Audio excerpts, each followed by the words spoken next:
राधापुर नामक गांव में गोपाल अपनी पत्नी राधिका और इकलौती बेटी रक्षा के साथ रह रहा था, जो 7 साल की थी। रक्षा बहुत बुद्धिमान थी। एक दिन जब रक्षा रात को घर जा रही थी, उसने देखा कि एक बूढ़ा भूत उस गांव के एक व्यक्ति को मार रहा है। वो बेहद डर गई। तुरंत वो वहां से भागकर अपने घर गई। माँ, जब मैं घर आ रही थी, मैंने एक भूत को हमारे गांव की पुजारी की हत्या करते देखा। माँ, मैं बहुत डर गई। रक्षा, तुमने मुझे पहले भी कई बार कहा है कि तुमने एक भूत को देखा है, लेकिन इन दिनों भूत प्रेत आत्मा इन सब पर कौन विश्वास करता है? और तुम रात में उस तरफ जाती ही क्यों हो? हाँ? नहीं माँ, मुझ पर विश्वास करो, मैंने भूत को अपनी आंखों से देखा। अगर तुम मुझसे एक बार फिर कहोगी कि तुमने भूत को देखा है, तो मैं तुम्हारा बाहर जाना बंद कर दूंगी। समझ में आई? इस तरह रक्षा की माँ ने उसे चेतावनी दी। इससे बेचारी रक्षा को समझ नहीं आया कि कैसे अपनी माँ को समझाए। राधिका रक्षा पर क्यों चिल्ला रही थी? उसने जो कहा वो सही भी तो हो सकता है। तुम कुछ नहीं जानते हो जी, शांत रहो। इतना कहकर वो गुस्से में वहां से चली जाती है। फिर वो रक्षा के कमरे में जाता है। रक्षा, तुम तो अपनी माँ के बारे में जानती हो ना, वो बड़ी जल्दी तनाव में आ जाती है।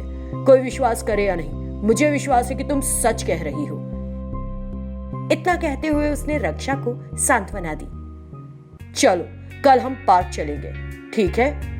रक्षा ने मुस्कुराकर कहा, ठीक है पापा, यही कारण है कि मैं आपको इतना पसंद करती हूँ। अगले दिन रक्षा और उसके पिता रात में पार्क से घर लौट रहे थे। तभी रास्ते में वो बूढ़ा भूत 2 लोगों को मार रहा था। ये देखकर रक्षा के पापा को यकीन नहीं हुआ। उसने मन में सोचा, इसका मतलब है कि रक्षा ने जो कहा था वो सच है। इस बीच वो भूत उनके सामने आ गया। नहीं, हमें मत मारो प्लीज, हमने कुछ नहीं किया। मैं तुम्हारे जैसे समझदार लोगों को नुकसान नहीं पहुंचाऊंगा। फिर आपने उन लोगों को क्यों मारा?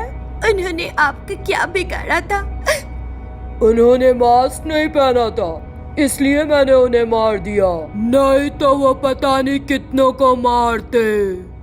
मैं कुछ समझा नहीं, मुझे जरा ठीक से बताओ। भूत रोने लगा और अपनी कहानी बताने लगा। मेरा नाम शरण है। हमारा एक सुंदर परिवार था। हम अपने बेटे, बहू और पोती के साथ खुशी से रह रहे थे। एक दिन पानी लाने वाला एक लड़का बिना मास्क पहने हमारे घर आया।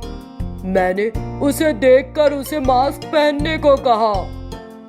मास्क पहनो राजू, यदि तुम मास्क पहनते हो तो तुम्हारे साथ साथ और लोग भी सुरक्षित रहेंगे, नहीं तो तुम्हारी गलती की सजा उन्हें भुगतनी पड़ेगी। लेकिन राजू ने मेरी बात नहीं सुनी। ऊपर से उसने मुझे बड़ी लापरवाही से जवाब दिया। वो हंसने लगा और मुझसे बोला, मास्क लगाने पर भी ये महामारी नहीं रुकने वाली, इतना डरने की जरूरत नहीं है। मेरी बात नहीं सुनी और मेरी कोई गलती न होने के बावजूद मैं उस महामारी का शिकार हो गया। मृत्यु के बाद मैं एक भूत बन गया। तब से मैं उन लोगों को मार रहा हूँ जो मास्क नहीं पहनते। तुम गांव में सभी को मास्क पहनने के लिए कहो। जो नहीं पहनेंगे वो मेरे हाथों मर जाएंगे, याद रखना। इतना कहकर वो शैतान वहां से गायब हो गया। रक्षा और उसके पापा ने गांव में सभी को ये बात बताई।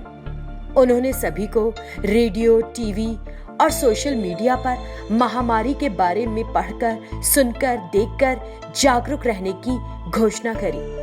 तब से सभी ग्रामीणों ने नियमित रूप से बाहर निकलने पर मास्क पहनना शुरू कर दिया और खुद के साथ साथ औरों को भी सुरक्षित किया।